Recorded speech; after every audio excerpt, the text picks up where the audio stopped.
Okay. Thanks.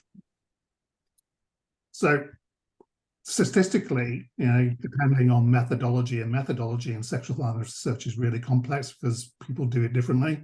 So prevalence is one of the most complex discussions, strangely, some people would argue deliberately, because we've been talking about prevalence since the 1970s, since the women's movement emerged and started to advocate and campaign for the protection of adults and children in the first waves of feminism. So whether you're a feminist or identify with feminism or patriarchy and you see it as a complete theory, the reality is that sexual violence, interpersonal violence of all kinds, has infected our societies since who knows when. So it's grown, and the internet is only making that worse. So to be simple about it, the easiest way to look at it is 1 in 4 females probably experience some form of unwanted sexual activity, actual unwanted sexual behavior before the age of 18, and that can be street harassment or rape. And the same for males, around 1 in 6. So we've seen a lot of university students coming forward at the moment from the Leeds universities in particular, who are disclosing in vast numbers, male students are disclosing in vast numbers to their counselling departments. Something culturally is happening. And, society has seen people who disclose sexual violence, male and female, slightly different ways, as somehow damaged, and they need to be sat in corners and left alone and have quiet lives, and therefore, it's all over for them and things. You're kind of disordered and all these other terms that people have created. And that's not true. The reality is trauma can be treated, and can be treated exceptionally well. I particularly like Gabor Mate's take on it. So I'm a fan. So if you've not read The Myth of Normal by Gabor Mate, I suggest you read it, because it's a really, really good book about all forms of trauma. And here is what he has to say about people who have survived trauma. Trauma is not what happens to you, it's what happens inside you. That's a good thing, by the way, because if trauma, in terms of what happened to me as a Jewish infant under the Nazis, if that was the trauma, I'll never be a person who wasn't a Jewish infant under the Nazis and during that period of genocide. If trauma is the fact that you were abused as a child, you will never be a person who wasn't abused as a child. Trauma can also be inflicted not by what happens to you, but what doesn't happen that should happen. So that when your needs aren't met, that can wound as well. Even though you weren't overtly hurt, you were still wounded by not having your essential human needs met. But if that was the trauma of what happened to you, guess what? It'll never unhappen. But if trauma is what happened inside you, the wound that you sustained, the meaning you made of it, the way you then came to believe certain things about yourself or the world or other people. And if trauma was that disconnection from the authentic self, well, guess what? Good news. That can be restored at any moment. So that's why, Sharon, when you talk about the new view of trauma, when we see it as that wound, as long as we see it that way, it's a wound that can be healed. If we see it as a bunch of things that happened, that'll never unhappen. But we don't have to, the biggest lesson for me, and one I continue to have to learn, is that we don't have to allow it to define our lives, how we see ourselves, how we see the world, how we relate to the world, other people, how we relate to possibility, how we relate to even spiritual transformation.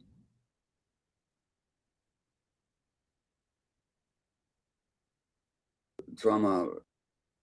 So, if you look at the literature, especially humanistic psychology and your own psychology masters, and you go to people like Maslow, for instance, and Fromm was interesting, and Frankl, all of them were examining the possibilities of human growth from experiences where often most of us can't imagine. And, I think that's true. In 25 years, 30 years now, I've been working in mental health services. And I began with acquired brain injury, working in the community, helping people to kind of recover after mostly road traffic accidents. And you can see the organic components of the inability to function and depression that might arise from that. But that's the only organic evidence I've ever seen for mental distress. When I worked in long enduring and mental health services in the community in an NHS combined social work team, I was what they was call them a residential mental health social worker. And when you read the files, some of them going back to the 1950s for some people, you could see very difficult childhood, domestic situation with husband, and people had been sectioned and put into institutional places in some cases. And the younger ones had definitely been brought up in looked after care and had experienced all sorts of abusive experiences that had been evidenced in inquiries in particular cases. So you could find, but it was all coded in the files. No one actually said sexual abuse. It was not said. That was only in the zeros. So we kind of hide away from the truth. So often trauma that will present to you in counselling one way or the other is rooted back, doesn't have to be sexual abuse, is rooted back to childhood in my experience. And it's kind of listening to people's stories. And this is what Gabor has to say about that. Does everything go back to childhood? Can people experience a trauma at 16, 21, 29, 33 that will impact them so severely as an adult? If you look at the studies on post-traumatic stress disorder, 100 soldiers go into battle, 20 come out with PTSD, 80 don't. Why not? The 20 that go home with PTSD are the people who were traumatized in childhood. And the adult experience simply triggers the old trauma. Even in concentration camp survivors, those that had safe, supportive early childhoods had a much better chance of coming out of it without significant trauma symptoms.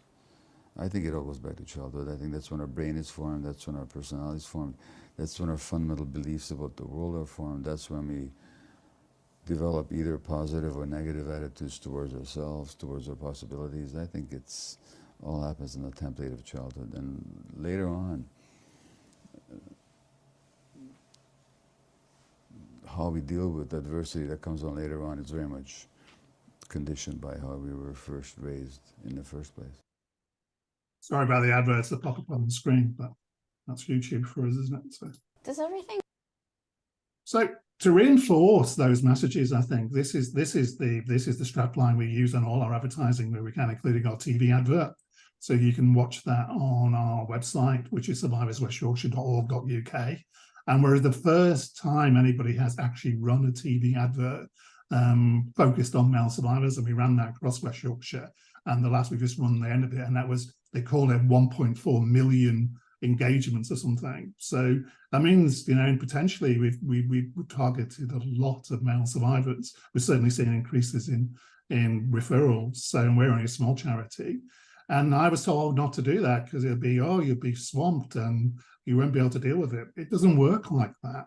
I think what the messaging that needs to be sent to male survivors in particular is that there are places of safety for you that you can access, but only when you're ready. And male survivors do not rush to services. There's no flood comes, that we are seeing, you know, increases, especially in younger men. So we believe that sexual abuse is something that you experienced. It's not who you are. And that message is really, really important to tell to victims of sexual violence in childhood, whether they're male, female, or any other identification of gender they wish to lock onto, because otherwise what is being said to them is that somehow they're tainted and infected and damaged and all the rest of it. It's just like rubbish. The reality is that the right therapy, when they're ready, in the right safe environments, makes a massive difference to recovery. And we'll talk about that in a second. What is recovery? Because I think that's a very important discussion. So that message fundamentally goes to the heart of good therapy, which is people in front of you are possibilities. They're not limitations. They're not wounded forever. They are hurt. They are injured. And in the right spaces, and the right approaches, amazing things happen. This is my personal case history. I'm not going to take you through it in any great detail. But, you know, that I think I put it in there, right, basically, and it needs to be updated because I'm a bit older now. But it's and a lot more has happened. It shows you that there's nothing limited about my existence. And I come from one of the most complex childhood sexual abuse, sexual exploitation context that you can imagine, really. And I function, and I've done it relatively well over the years and through my life until there was a trigger point, something that set off all of the stuff that had been compartmentalized. And suddenly I couldn't keep it locked away. And the truth of it is, survivors, male or female, tell themselves that, you know, somehow they've coped with it, they're dealing with it, it's fine. And actually, when you really when the crisis comes, and often it comes unexpectedly for them, when you actually start to unpack it, what you see is the abuse has been running in the background like a soundtrack that's been impacting their lives since the abuse was done to them. And they've just kind of disassociated from it. But the soundtrack is there. So you need to change the soundtrack in many ways and give them a different way of kind of moving forward in their lives. That frees them, because they need to be free of all the guilt and shame that often comes with it, the illusions, the myths that arise, you know, all of these things. So that's just me. And every survivor I've ever met has a story like that, you know, a case history. They're not just one thing. They're a whole complex of lived experience, which is really important to understand. We're all a story in the nicest, most positive way about thinking about it, a story that can be changed. Make it a good one, my favorite Doctor Who once said. So what is recovery for survivors of sexual violence? And these two guys kind of rehash something that, when you actually look at it, is really ancient knowledge, which is about trauma. The Greeks knew it, the Romans knew it, the Moors knew it, the Ottomans knew it. You know, they had very progressive ways of dealing with trauma, and and they kind of prescribed not using bleeding and potions. They really said what people really need is safe, quiet spaces, good food, clean water, and time, and good company. And that works exceptionally well for all trauma, because it allows people to find themselves. So post-traumatic growth is the experience of positive change that occurs as a result of the struggle with highly challenging life crises. It is manifested in a variety of ways, including an increased appreciation for life in general, more meaningful interpersonal relationships, an increased sense of personal strength, changed priorities, and a richer existential and spiritual life. Although the term is new, the idea that good can come from great suffering is ancient. Just look at the Iliad, you know, the siege of Troy, and the journey of all those heroes back to Greece, and all of them were tested in many ways to deal with their own trauma from the battle. So, you know, we propose a model for understanding the process of post-traumatic growth, in which individual characteristics, support, and disclosure, more centrally significant cognitive processing involved, cognitive structures threatened or nullified by the traumatic events, play an important role. It's also suggested that post-traumatic growth mutually interacts with life wisdom and the development of life narrative. And there's an ongoing process. It's not a static outcome. So there's no cure for trauma. You don't end up in a place where suddenly you've had 10 sessions, antibiotics, antidepressants. We can talk about that in a second, and the latest advice for the World Health Organization. The metaphor is a journey, isn't it? And some people criticize that metaphor. But in some ways, it kind of really works. It works really well, because your life is a journey. You are traveling through history, and you're engaging with everybody, even if you're not aware of it. As psychologists, you should be aware that every time you sit on the bus, nearly everybody on the bus is engaging with you subliminally through their body language and all the other things. You're constantly in flow with the world. And the traumas that you are impacted upon you influence the way that you engage. So the story of growth, recovery, is a scientific one, and it's an ancient one at the same time, and one we should not forget. So let me find the thing to move this on. There you go. So this is a quick kind of thing. I won't bore you with more lectures about post-traumatic growth. You can kind of go read it all. And it doesn't happen in a beautiful, smooth way. It happens in the way life happens, which is dynamic and changeable, and it's tough, and it's backwards, and it's forwards, and it's chaotic. But within it, you can measure the elements of growth, especially if people are in safe spaces where they're acknowledged and validated. They forge their own journey of recovery.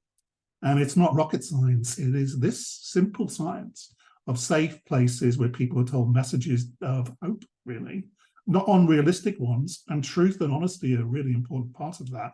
You know, this is going to be tough for you, but you can do it because others have done it, and we're here to walk alongside you, but you're the guy or the girl has to do it.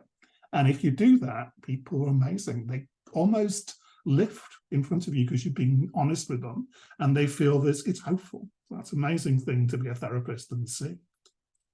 So research is ongoing. You can find some of these papers are already starting to be published. I'm happy to share a list of those if you want to quote us. With the clinical psychologists at the local university, and I was a kind of supervisor and I have still supervisor to some degree. And, you know, these are 6 PhDs that have looked at post-traumatic growth, mostly in sexual abuse for males. We're also one about bereavement from family homicide, and another one that's looking at domestic violence. And all of them tell the story when you're in safe spaces with safe individuals, therapists, peer support, all the other things that need to wrap around it often. These amazing things happen for people. They find a way to grow. And that's a lovely thing. That's what makes us human, that we can grow beyond the limitations of other people's dysfunction.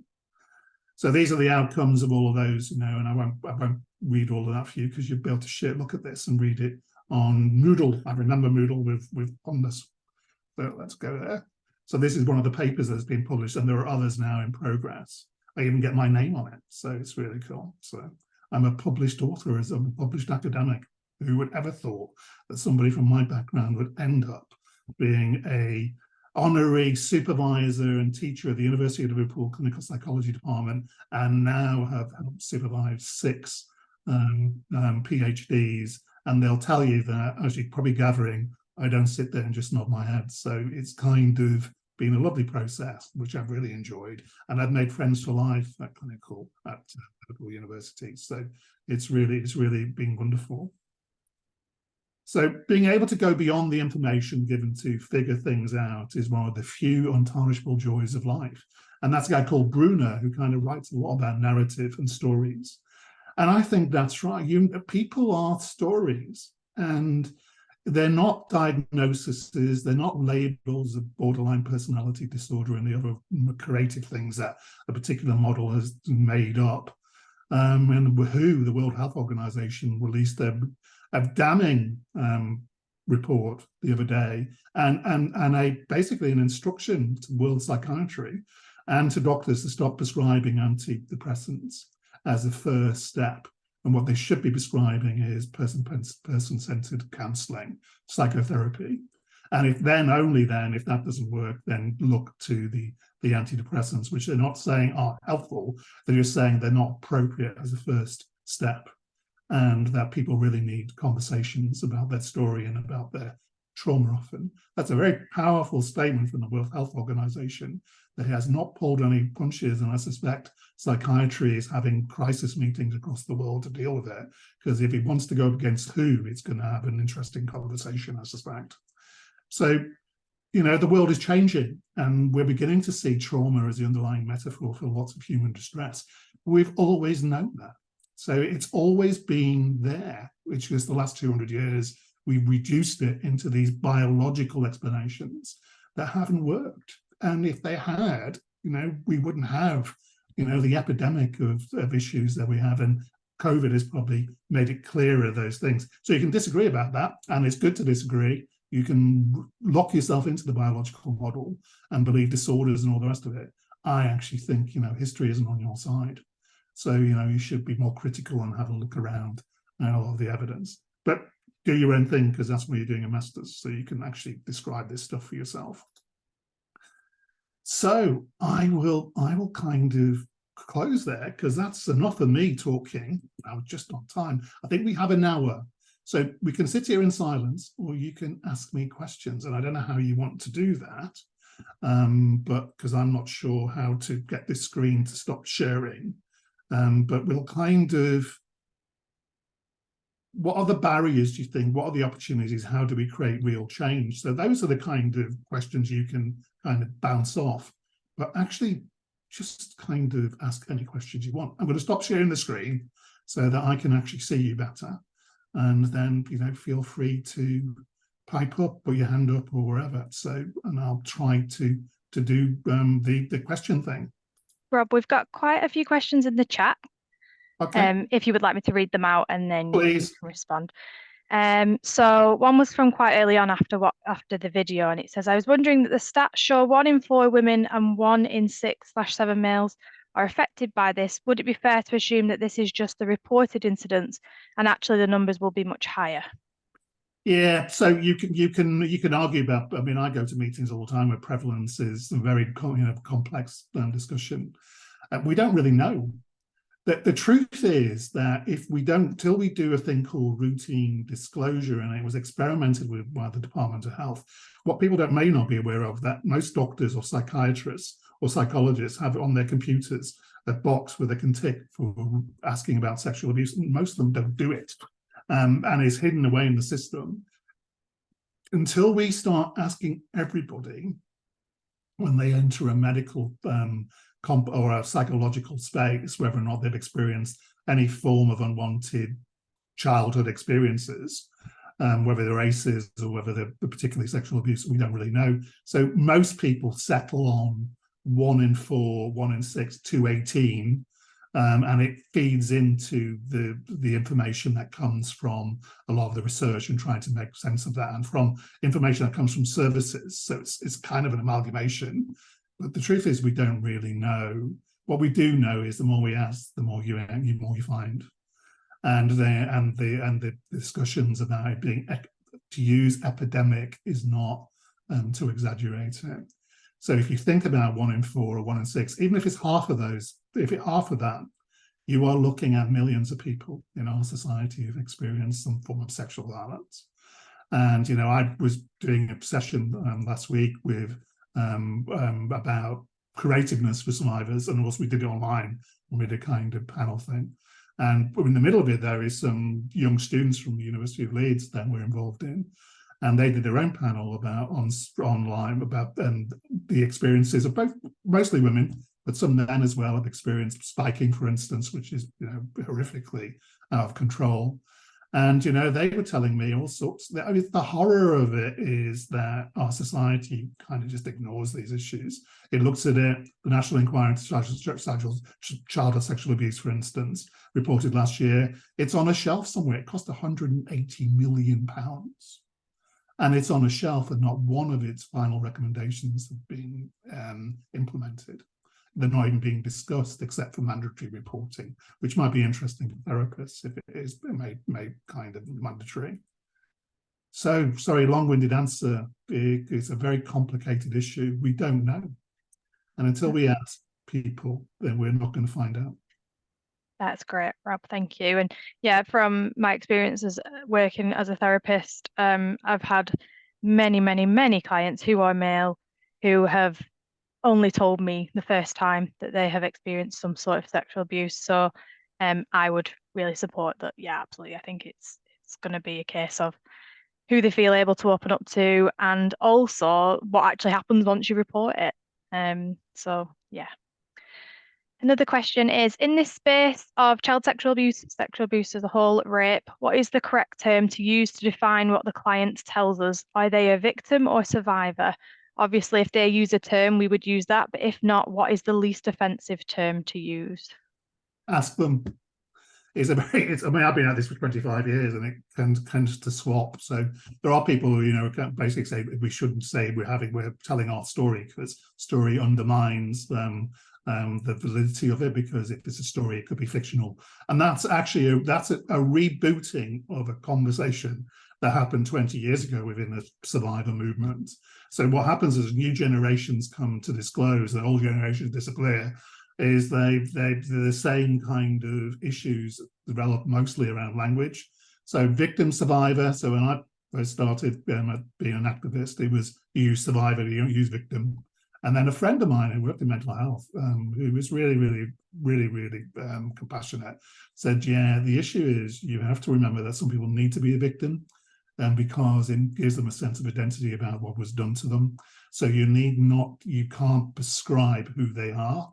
So some people don't like sexual violence, for instance, because they say, well, it wasn't violent for me, there was no violence.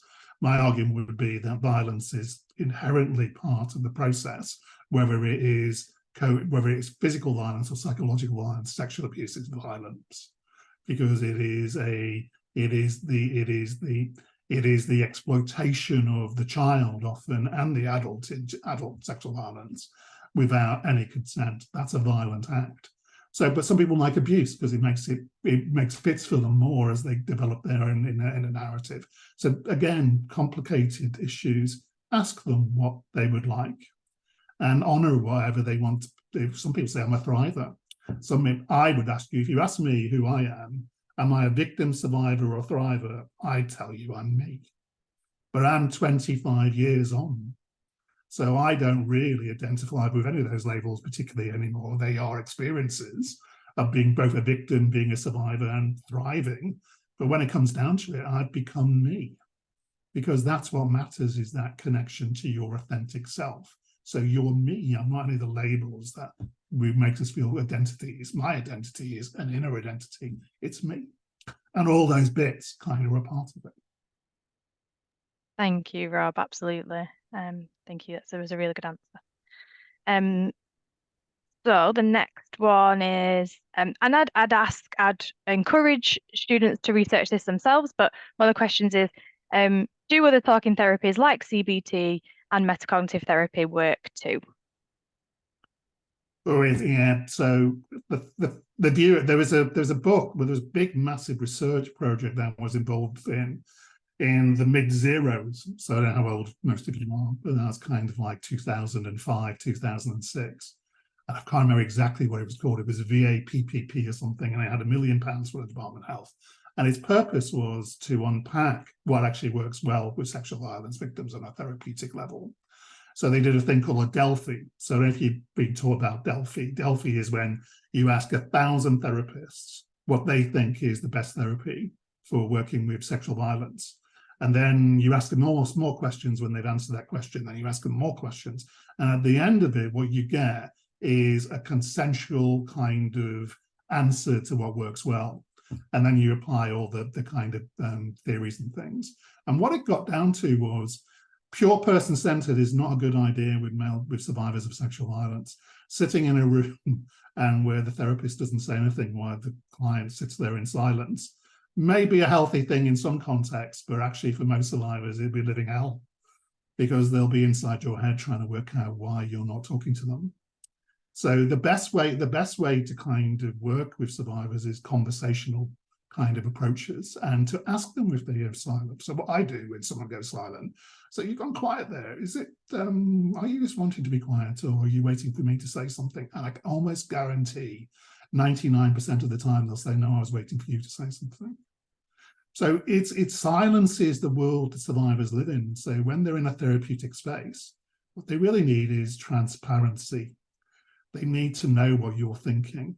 You need to be open with them.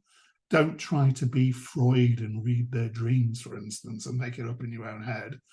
Be you, be human, and use the skills and the box of tricks that therapists have developed over the years. Integrative is the word, isn't it? And I would say that's what you do. But you do it from a point of view that is based on a framework. Survivors have to live in the real world, so most of them will never get 5 years of therapy. And I don't think most of them need 5 years of therapy. We do 2024 is the kind of cap for us. We're told we're top of the league for that. And most people leave, kind of ready to be more stable and to integrate their experiences into their lived expression of the world. Not perfect, but life isn't perfect. But they're in a lot better place for most of them than when they first showed up. Thank you. Next question. Multiculturalism is in the news currently. I'd argue it's always in the news. How does this impact this particular area? So culture is important. And it's kind of, bring people, 1/3 of our clients come from the Muslim community. And when I assess them, I say, well, there is a service that actually works within that community. And then wouldn't you, I'm not trying to get rid of you, but would you not feel better there because there's like people who speak your community language and all the rest of it, and oh no, we want to come to your service. And their argument is, well, they don't trust that it won't be shared in their community, and it works really well for them. What they want, I think culture really is important, But actually what's really, really important within all of that is human.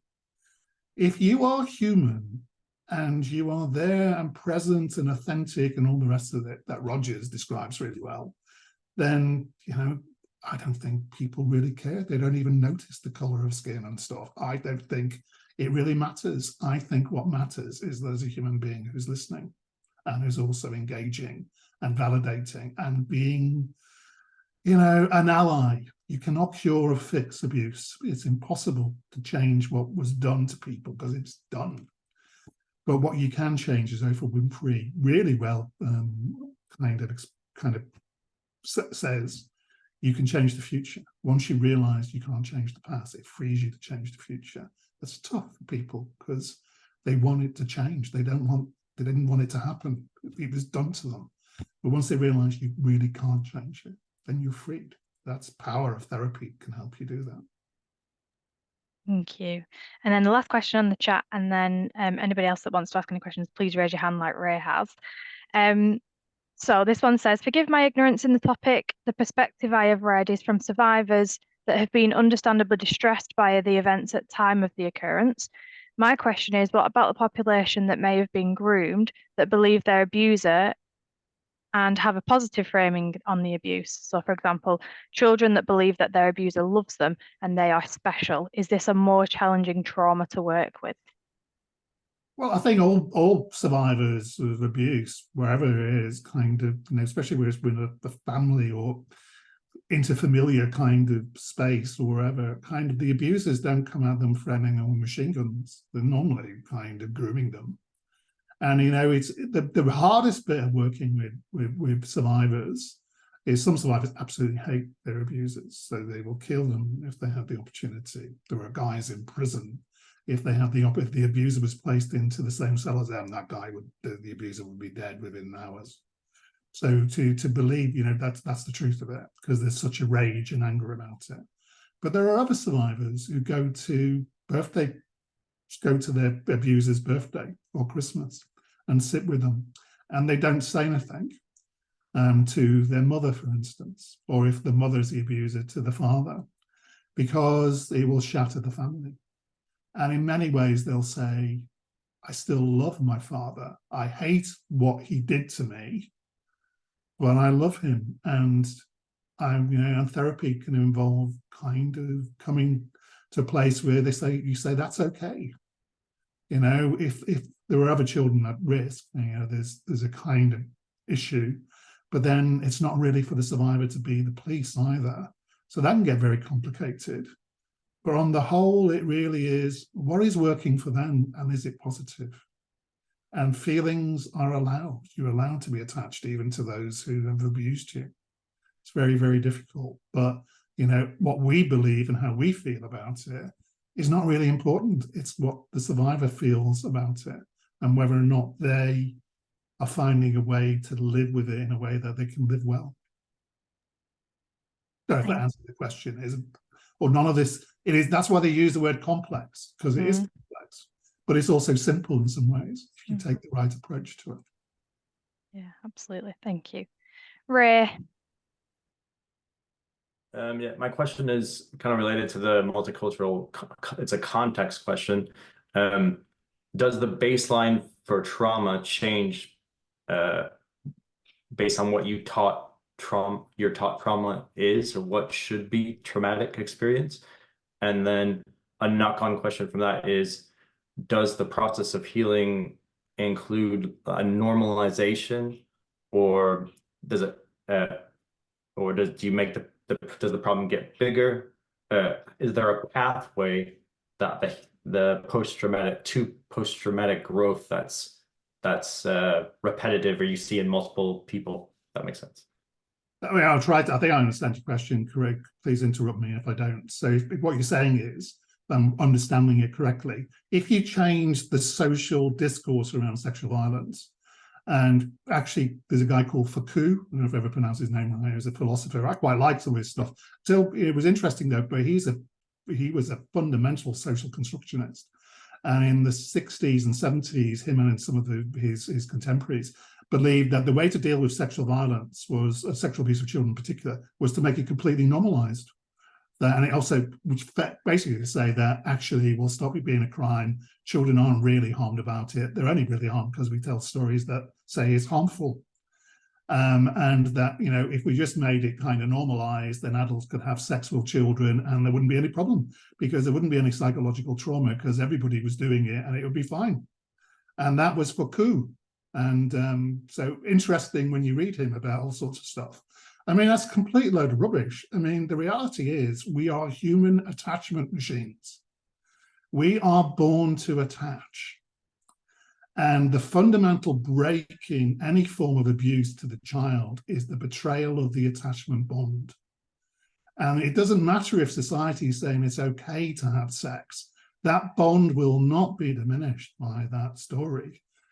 On the other hand, though, you're right in another way, which is if we change the story about the trauma not being the responsibility of the child or the abuse, because children are held, why did you not fight back? When I first disclosed, a colleague of mine who worked in mental health said, did you not fight back? Well, I was 6.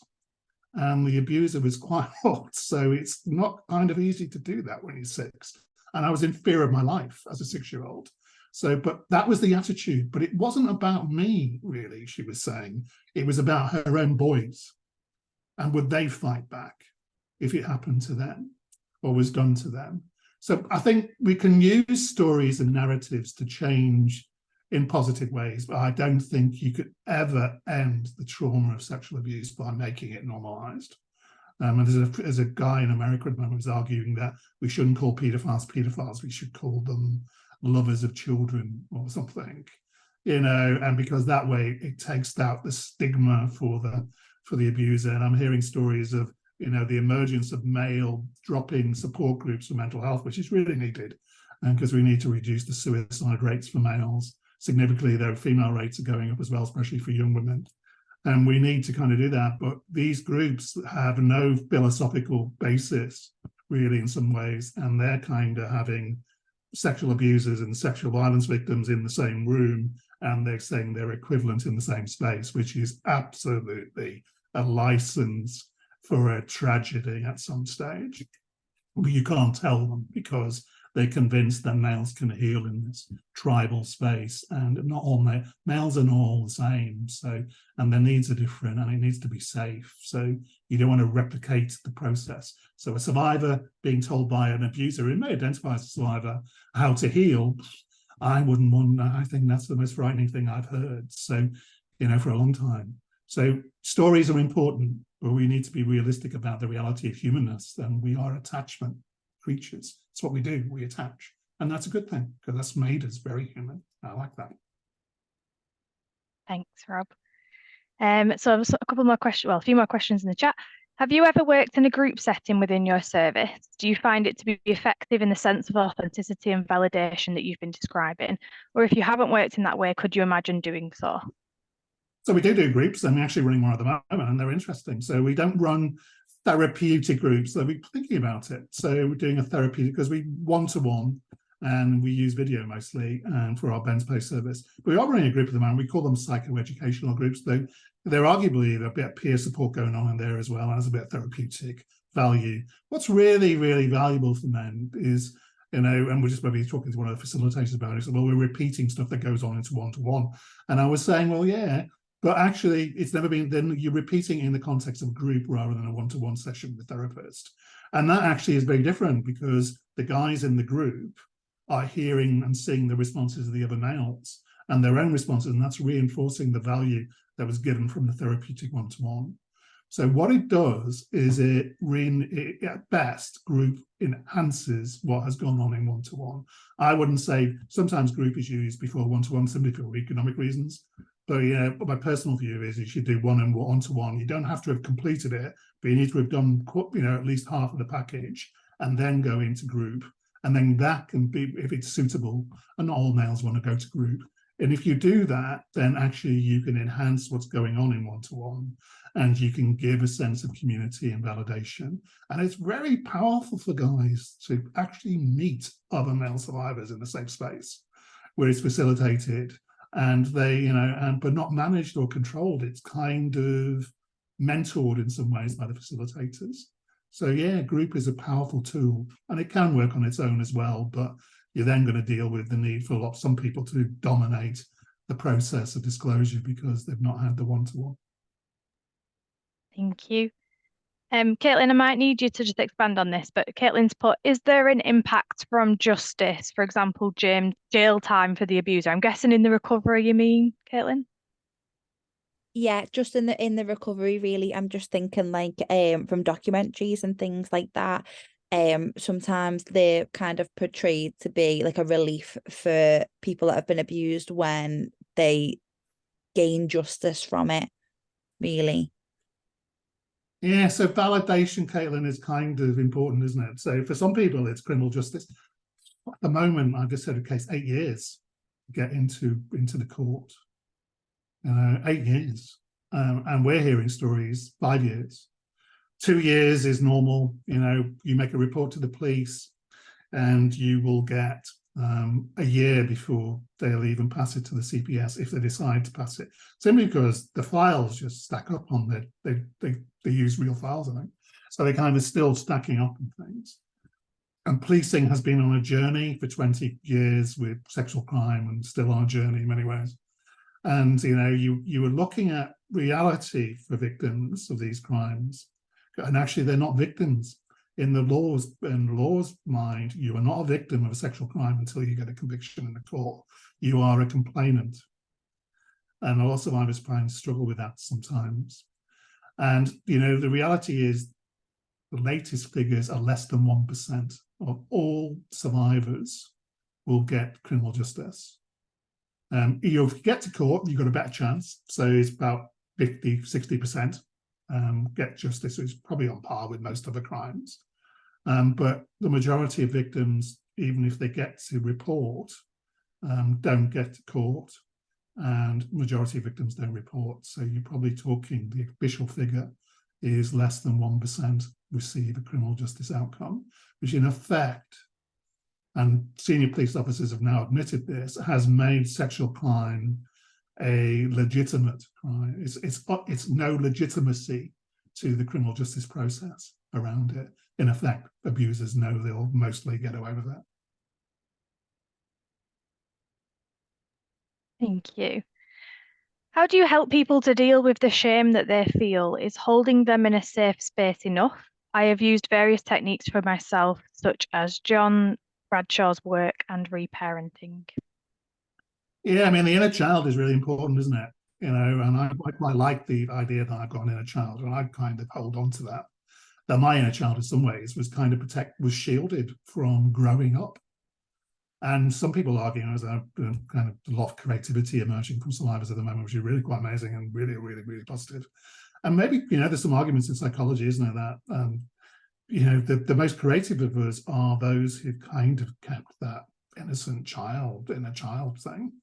And that gives us our ability to kind of think outside of the, the normal parameters of what we can do. So, and to be creative. The child is, most children are very creative. Well, they kind of want to do this stuff.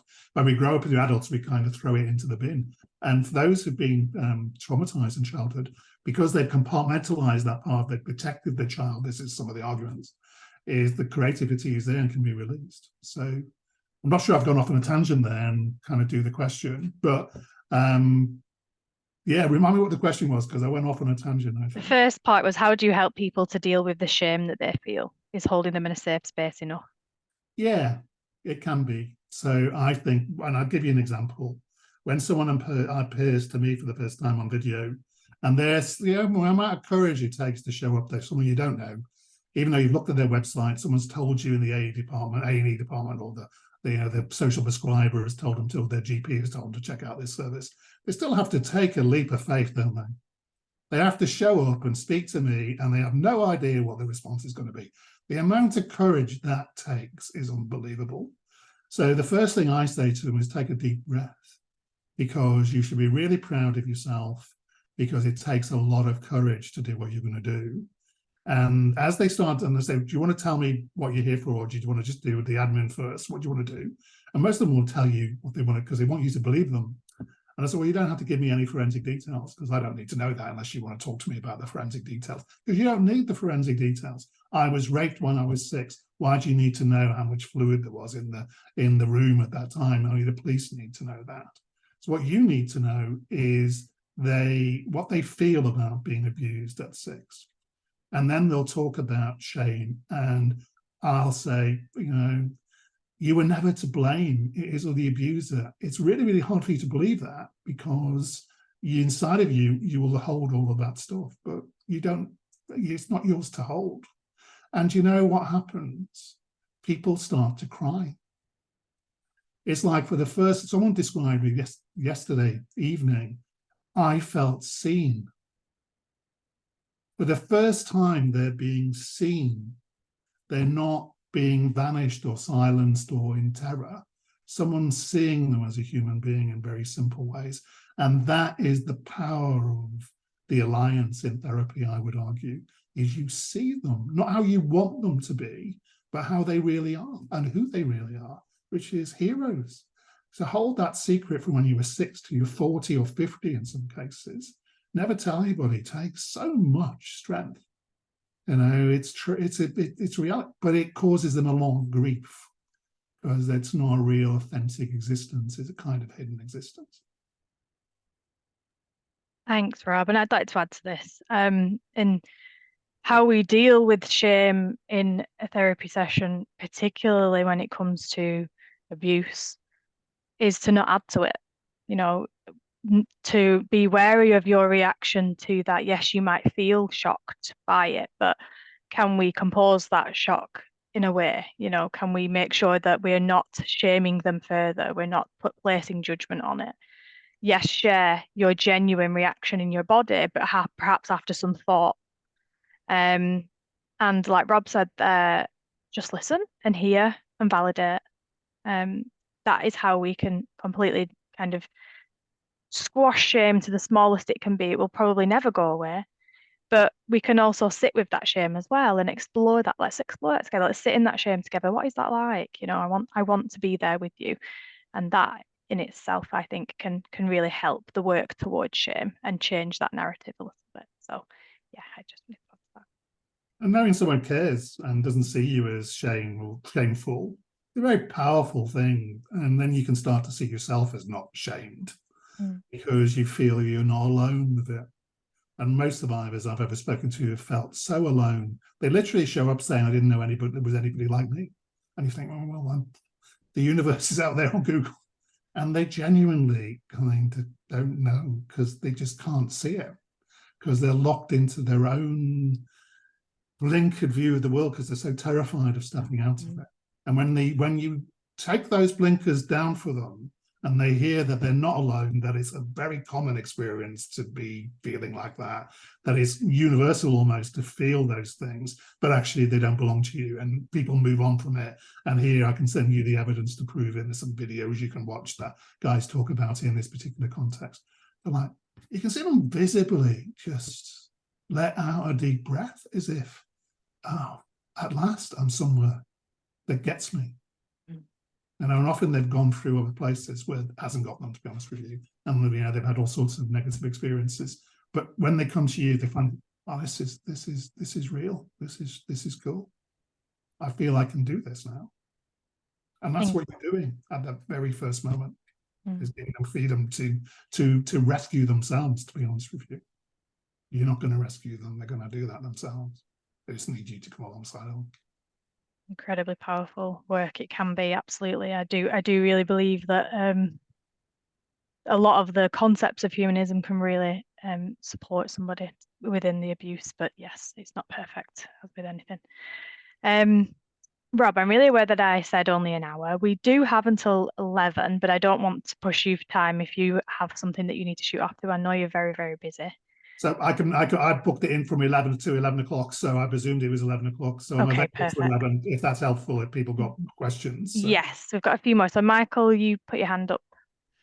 Yeah, thanks. So I've got a couple of questions. I'll start with the more light-hearted one. So, in terms of media portrayal of CSA or rape or abuse, what springs to mind for me is in Family Guy, you've got Herbert, the old guy who keeps chasing Peter Griffin's son.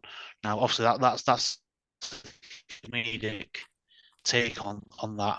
How does that portrayal as someone that's been a victim of that? How does is that something that you would wish isn't put on TV anymore, or is that something that doesn't matter, that doesn't bother you because it's only like a comedy type skit? So I don't know what the context is because I've not seen that, so I'd have to watch wherever it is to kind of understand it. There are survivors who believe that we should use comedy as a kind of way of kind of. There's actually 2 survivors who attempt to do that. One of them is a comedian. So, and most of us were like, oh my, maybe not go there. And actually, when you watched it, it was really good. So because use the comedy to bring in a lot of it. It kind of gets across the what we find as people who kind of go out there and speak to the community and to professionals and all the rest of the institutions or systems or whatever they call themselves these days. You have to go through this kind of barrier, and it's a rebooting barrier. And it kind of the pushback is already been seen recently, currently. So society does not want to touch this stuff. It is what Dr. Judith Herman, I don't know if you've read Herman, and I recommend, if you really want to understand trauma, read Herman and Van der Kolk, whoever. And Herman's book, Trauma and Recovery, which was written in the late 80s, early 90s. And it's the seminal work on trauma. If you read that, you can read everything else on top of it, but really that's all you'll ever need to know, in my view, because it really, really just gets to the heart of what it's all about. And, she talks about the unspeakable. And every time we push into this space of change for victims of sexual violence, what you get is, the National Inquiry, 8 years, £180 million, really, really, interesting recommendations, and they're sitting on a shelf at the Home Office at the moment. They're not doing anything about it. So, and the pushback is already coming. So I think comedy, films, all of these things, I don't think showing graphic images of someone being raped is really helpful. But, understanding that that is happening in the real world. So, hostages in Gaza at the moment are likely, there are some of them, there are only children. So let's hope they weren't victims of a sexual assault when they were taken from their kibbutzes. Likewise, Palestinians in the West Bank, female Palestinians may have been subject to sexual violation by Israeli defense forces. So, power is used. So we need to shatter with every tool we can, but it needs to be led by survivors deciding what is appropriate and what isn't appropriate. And so it's more of breaking the taboo rather than obviously some of the context and some of the content is probably maybe a bit too much depending on what it is, but putting out there in the media is better than not having it talked about, because at least you're breaking the taboo. Well, you can go to silence and not mention sexual abuse whatsoever anywhere, and sexual abuse is not going to disappear. And by mentioning it, you're not going to increase it, and you're not going to create any more distress for survivors. You might create discomfort and triggers, but the world's full of triggers. There's endless triggers. How you cope with them, isn't it? And that's why you need therapists. But it's silence has not worked. So the society wants the silence, because the silence means it doesn't have to look. So by not looking, it can vanish it. And if you vanish it, you don't have to deal with it, because it's unspeakable. And that needs to end, because children deserve better. And the adults they grow up into deserve better than a silence. And, so this is tough. It's hard. That's why Rape Crisis have been at this for 50 years. And they're still having to push. I was speaking to a chief executive, I actually had lunch with her on Monday, and she's telling me that, they can see the pushback already. And the pushback is coming again to silence this stuff. And that's just not acceptable. No, I appreciate that. Thank you for that answer, Rob. The next question I was going to ask was, I facilitate for Mental. They do online circles and in-person circles where men just talk about things that have happened to them. occasionally people will mention about sexual abuse and violence, that kind of thing. I know that Beth's already asked the question, and I know that you do like group work with people. Is Ben's Place more of a bespoke counselling service for them with trauma, or do you offer like a weekly service of like a drop-in service where people can just come and communicate how they're feeling? So we are a very small service, so actually capacity is really difficult to do those drop-in services. But we would say that we're purely a specialist service, so we don't do male domestic violence victims, for instance, unless they identify that there was some form of sexual abuse that took place within the relationship.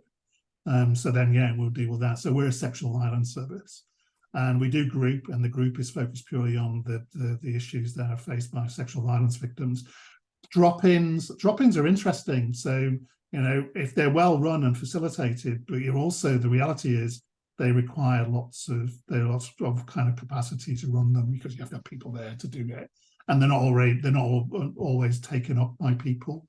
And drop-in groups generally for men, I've spoken about it previously, I think, you know, there's a growing concern about just opening the doors on a Friday night and letting guys walk into a room and there's 50 of them in there, and some of them are paedophiles and so on, whatever, and all the rest of it, and talking about everything. I think there's major issues. I'm not the only one who's concerned about it. So I'm hearing we're everywhere. They're not a bad thing, but they need to be managed properly, and there needs to be kind of some form of understanding who's in the room. It's about safety. So if you're not, you have to take risks and push into spaces. So the silence isn't what dominates, but at the same time, you have to do that very, very safely, so that it's kind of, it is safe, but it's also willing to take risks, safe risks, because that's how people heal in spaces where that has been managed really well, in my view. Don't know if that answers your question, but. Yeah, no, that's really good, Rob. If I wanted to get involved with Ben's Place, is that something that I could possibly do in the future, or is it? So if you qualify as a therapist, and you know, and you want to work with male survivors in particular, so some of the services that we partner with have a kind of 3 years. You have to do 3 years of kind of working in a therapeutic context before they let you work with male survivors. I'm not personally agree with that, but I think it depends on the therapist. But if you're the right type of therapist and you've got the right experience, then, you know, you're willing to try, then, you know, I'm happy to explore that. So, you know, because I think it's who you are that you bring to it as much as experience. But, you know, I don't know how you get 3 years of experience working with male survivors unless you're into a male survivor service, or 3 years experience, whatever. So, yeah, people are welcome, but we don't have a volunteer. We might have a student volunteer. We are a student volunteer program that we're developing. But that's very, very, very slowly, because we need to manage that very well. But otherwise, yeah, so we're open to people coming to work with us. But we don't have a volunteer program, because what people don't really understand is you have to manage volunteers within a charity, and it's a lot of kind of policies that you have to make that work well. And again, it's a lot of capacity. No, that's great, Rob. Thank you for your time and answering our questions. Really appreciate it. You're welcome. Take care. Thank you. Thank you. A couple more on the chat. Earlier you mentioned about individuals not wanting to disclose their abuse because of shattering the family dynamics, but they also want to share their trauma for their healing journey. How would you navigate this situation? So I can think of one survivor who's actually active out there at the moment, and she goes to public events and she's doing all sorts of stuff, but you'll never see her publicly displayed on screen.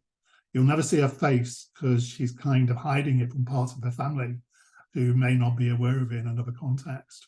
So, you know, so people find ways, you know, we have clients who are within their family, as I said, and they've been through a therapy program, but they will never disclose within the family.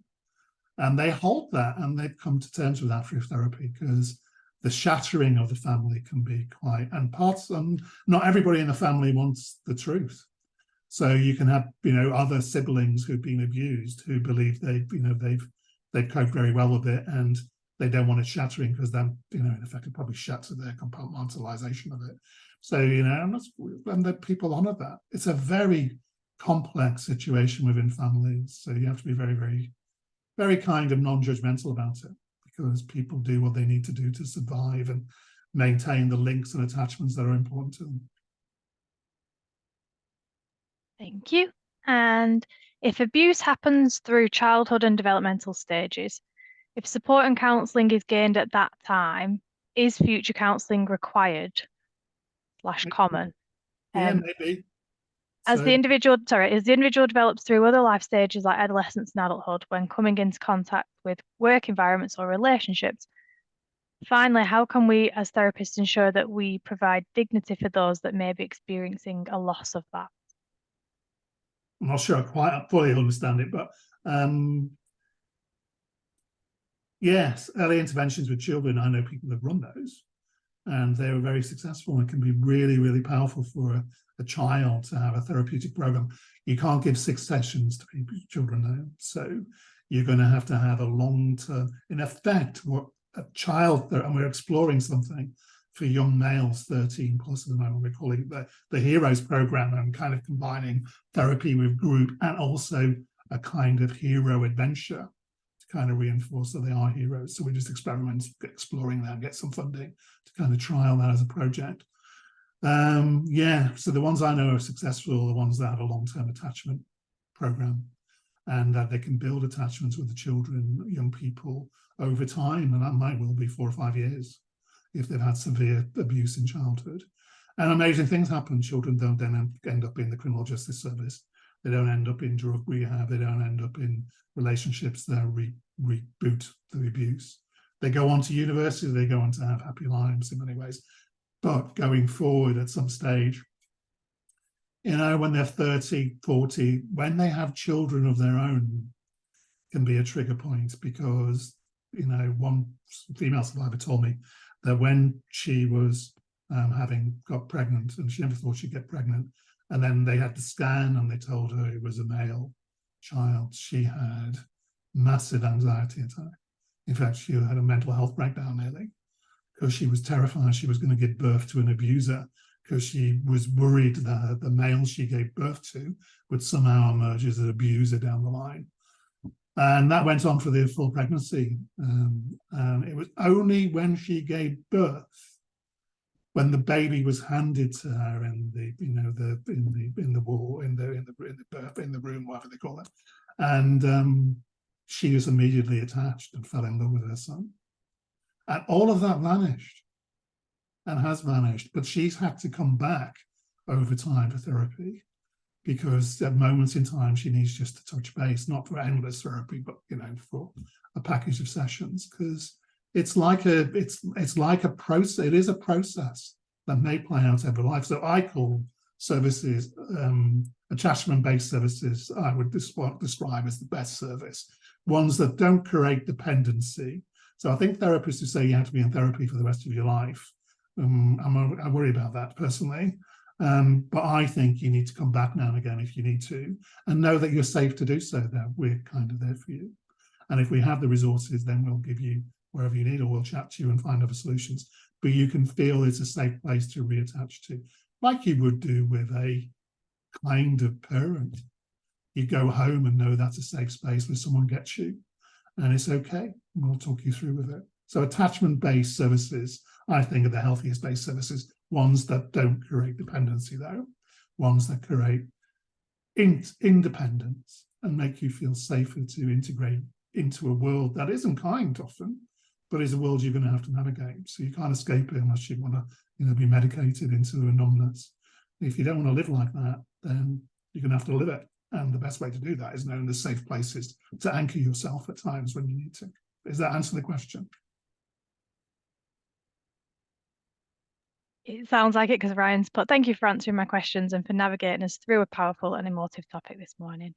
And yeah, absolutely, I echo that. So there's no further questions, okay, Rob. But thank you so much. I've taken so much away from it, as I do every time we speak, and every time you just talk about your story and your experience, it's yeah, it really ignites something. So I'm sure I say this on behalf of everyone in saying thank you so much. And yeah, you've delivered a really powerful message. So yeah. Can I give a message back to you guys? Is that, you know, and to Charlotte. Charlotte mocked my essays.